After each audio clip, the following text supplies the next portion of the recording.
Let's now turn our attention to the last of the methods that we're going to add to our ArraySet class. So in particular, we're going to override this equals method that we're inheriting from the object superclass. Why?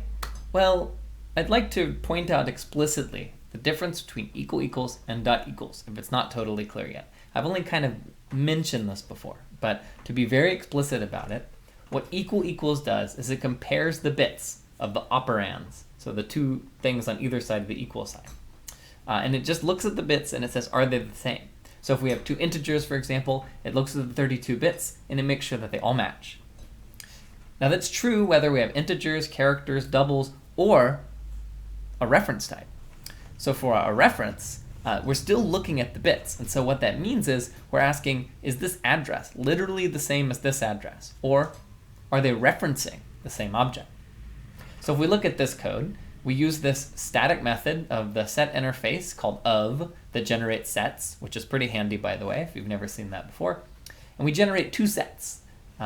There's one of the numbers 5, 23, and 42, and another also of the numbers 5, 23, and 42. Now, despite the fact that you and I would just casually looking at this think of these as equals, that's not what the equal operator does in Java. This means, are the memory addresses the same? Okay? So if we run this code, we get back false.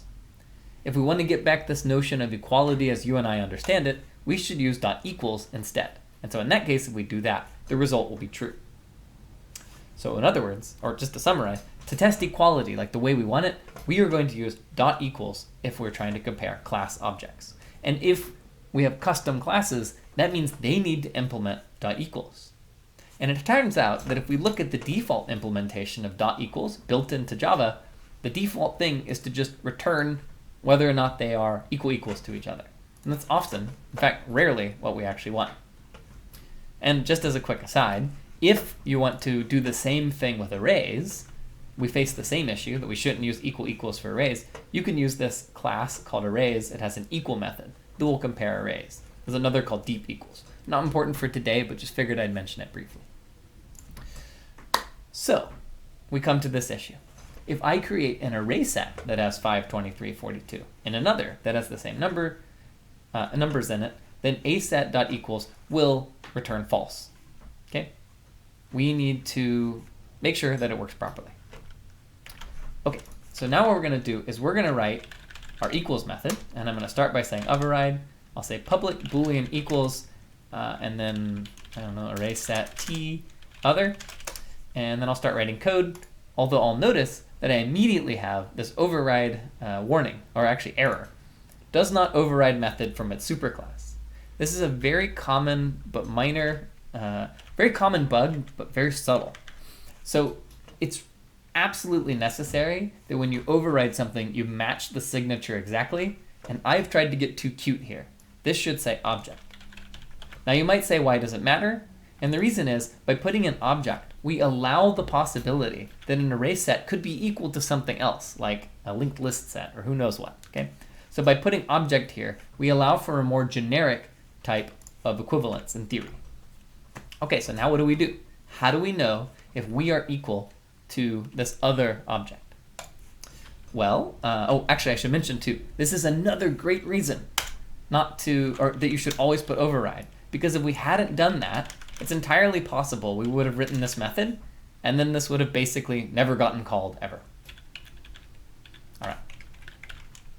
Or not in certain circumstances where we'd want it at least. Okay, so now let's start filling in this equals method.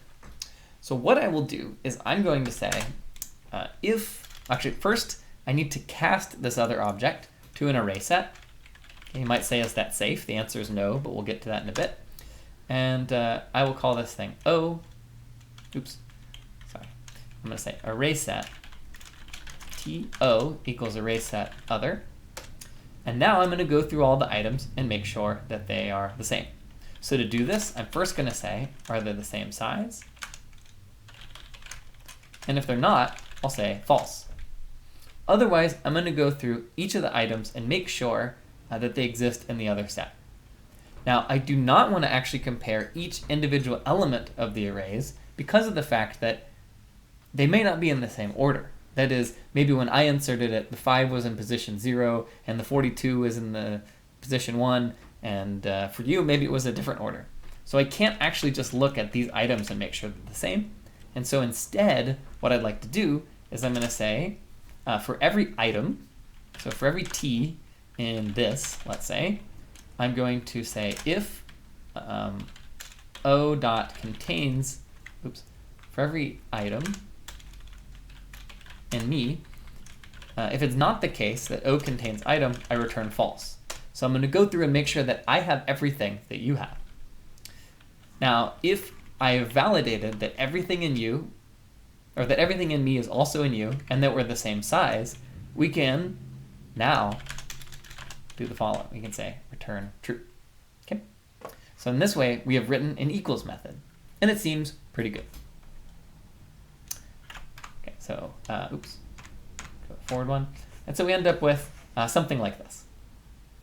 Now we have a couple of issues here. One of those issues is that if O is null, well, then our code will crash because we're going to immediately cast this thing to an array set, which isn't allowed.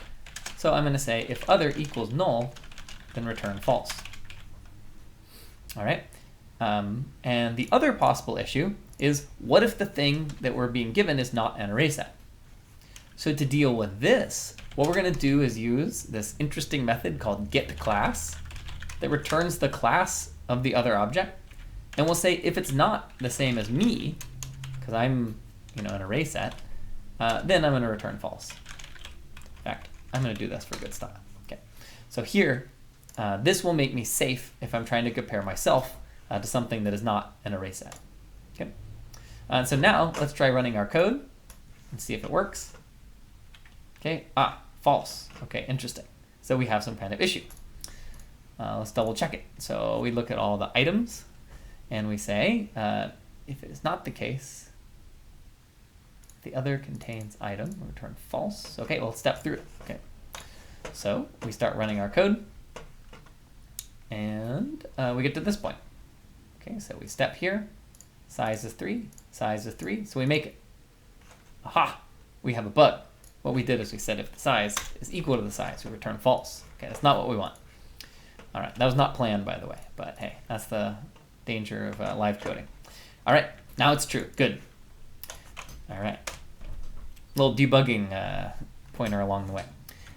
Okay, so another thing we can do, we can double check that it works here. This should be null, and here we can do like fish. Okay, these should not cause our code to crash, and indeed, they do not. So they're false. So this code here, make sure that if we're given nulls or strings or something else, things don't break.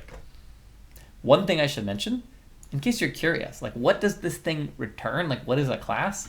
There's a cute piece of syntax you can do where I can actually just say arrayset.class. And this refers to it's like a variable that captures a type. And so this will have the same effect. Like my type is arrayset.class just for fun. But I'm going to hide that because you really ought to just write the code this way. Okay. So now we've ended up with a pretty great arrayset.equals method.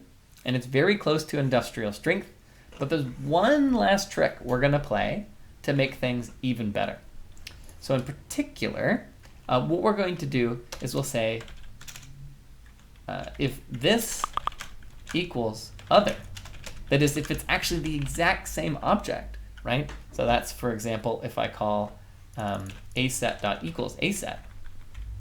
So by doing this, if we make that call, where we say aset equals aset, then this will immediately return true and avoid having to iterate over the list. And so you'll see that industrial strength array set, or in industrial strength equals methods, you'll often have an equals comparison, because if you're referring to the same object, well, you should not do all the work of actually walking through the list. Okay. So that's it for equals methods. And you saw it was a little annoying, right? It's more complicated than you'd guess, like that an equals would be so messy. That's just kind of a Java thing.